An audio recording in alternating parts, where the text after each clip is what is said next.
بسم اللہ الرحمن الرحیم۔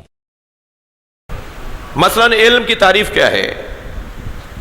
علم کی تعریف اہل دقت نے، علماء کرام نے یہ کی ہے کہ اشیاء خارجی کا حواس خمسہ کے ذریعے جزو ذہن بننا علم ہے۔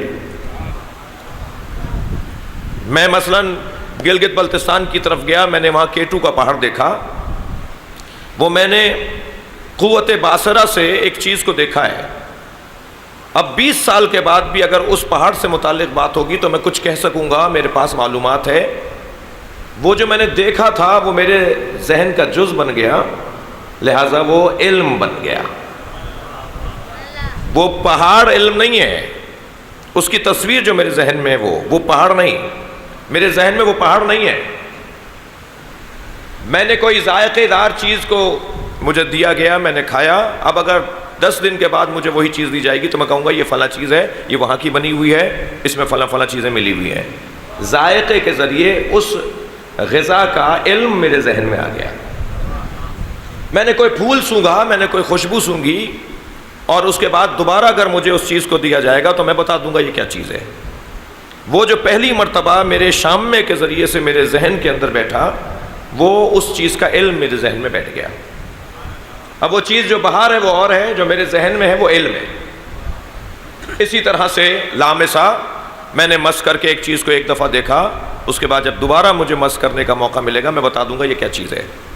قوت لامسہ، قوت شامہ، قوت باصرہ، قوت سامعہ، قوت ذائقہ، یہ حواس خمسہ، یہ 5 حواس کے ذریعے سے اشیاء خارجی کو جب میں نے دیکھا اور اسے اپنے ذہن کا حصہ بنا لیا تو اس کیفیت کو علم کہا جاتا ہے۔ وہ جو باہر ہے وہ علم نہیں ہے، علم میرے ذہن کے اندر موجود ہے۔ اچھا، وہ پہاڑ میرے ذہن میں نہیں ہے، وہ حلوہ میرے ذہن میں نہیں ہے، وہ پھول میرے ذہن میں نہیں ہے، اس کا علم میرے ذہن میں ہے۔ اس لیے کہ اگر وہ میرے ذہن میں ہو تو وہ مادی ہے، اور مادی چیز کے لیے جگہ چاہیے، مادی چیز جگہ گھیرتی ہے، لیکن جو مجرد چیز ہوتی ہے وہ جگہ نہیں گھیرتی۔ آپ کے اور میرے ذہن میں جو معلومات ہے اگر میں اسے کاغذ پہ اتارنا شروع کر دوں تو شاید ایک بہت بڑی لائبریری بن جائے۔ جیسے ہی میں اسے مادے پر اتاروں گا تو اسے جگہ چاہیے، لیکن جب میں نے اسے ذہن میں رکھا تو وہ مجرد ہے، اسے جگہ کی ضرورت نہیں ہے۔ اور معصوم امام فرماتے ہیں کہ یہ علم ایسا مظروف ہے کہ جتنا اسے ظرف ذہن میں ڈالتے چلے جاؤ گے ظرف خود ہی بڑھتا چلا جائے گا، کبھی تمہارا ذہن نہیں کہے گا کہ مجھے نہیں چاہیے، ہر مرحلے پہ تم کہو گے اور چاہیے۔ یہ علم کی تعریف ہو گئی۔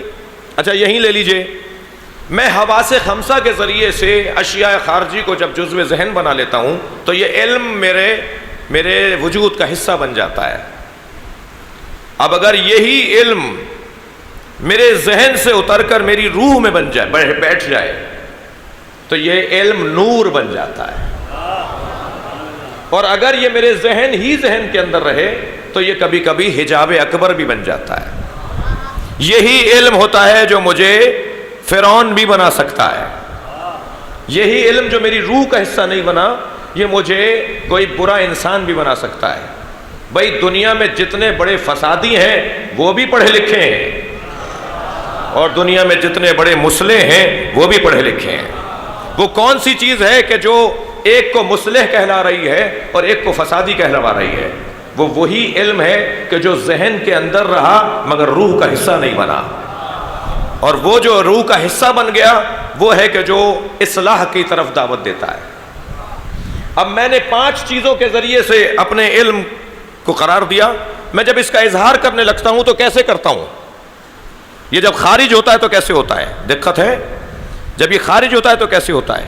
کبھی میری زبان کے ذریعے سے ہوتا ہے، کبھی میرے قلم کے ذریعے سے ہوتا ہے۔ زبان کے بارے میں معصوم فرما رہے ہیں، کونوا دعاۃ الناس بغیر السنتکم، لوگوں کو بلاؤ، دعوت دو، تبلیغ کرو زبان کے بغیر، زبان سے دعوت حق نہ دو۔ اچھا، میں تو اپنے علم کا اظہار زبان کے ذریعے کر رہا ہوں، اپنے علم کا اظہار میں قلم کے ذریعے کرتا ہوں، کتاب لکھتا ہوں، اگر ہمارے معاشرے کا معتبر عالم کتاب نہ لکھے تو اس کی مذمت ہوتی ہے نا. اتنے بڑے عالم تھے، کچھ لکھ کر نہیں گئے، اور اگر کوئی لکھ کر چلا جائے تو اس کی تعریف ہوتی ہے کہ بھائی بڑے عالم تھے، یہی تو کرنا تھا، اچھی اچھی کتابیں لکھ کر گئے. علامہ ذیشان حیدر جوادی 50 سے زیادہ کتابیں، نقن صاحب جو ہے 100 سے زیادہ کتابیں، مرتضیٰ حسین صدر اللہ فاضل 100 سے زیادہ کتابیں، علامہ مجلسی کی ایک ہی کتاب 110 جلدوں کی ہے. جی یہ علماء تھے، انہوں نے اپنی کتابوں کا، اپنے علم کا اظہار کیا ہے. تو میں قلم کے ذریعے اپنے علم کو خارج کرتا ہوں یا زبان کے ذریعے اپنے علم کو خارج کرتا ہوں؟ عزیزان گرامی، میری اور آپ کی اور ہمارے معاشرے کے عالموں کی کیا حیثیت ہے جس کے علم کی بنیاد پر اللہ نے ملائکہ کو سجدہ کرنے کا حکم دیا ہو.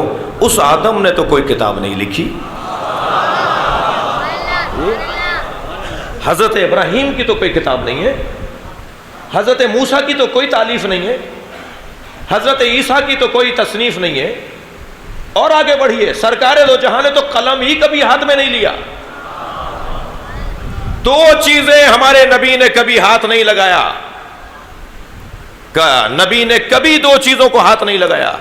نہ نبی نے کبھی تلوار کو ہاتھ لگایا، نہ نبی نے کبھی قلم کو ہاتھ لگایا. 80 جنگیں جیتی ہیں، بڑے بڑے مار کے سر کیے سرکار نے، تلوار کو نہیں چھوا. اس لیے کہ جو رحمت للعالمین ہو اس کے ہاتھ میں تلوار جچتی نہیں ہے.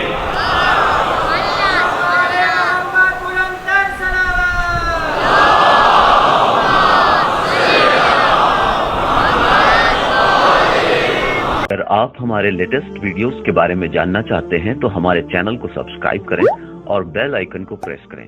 شکریہ.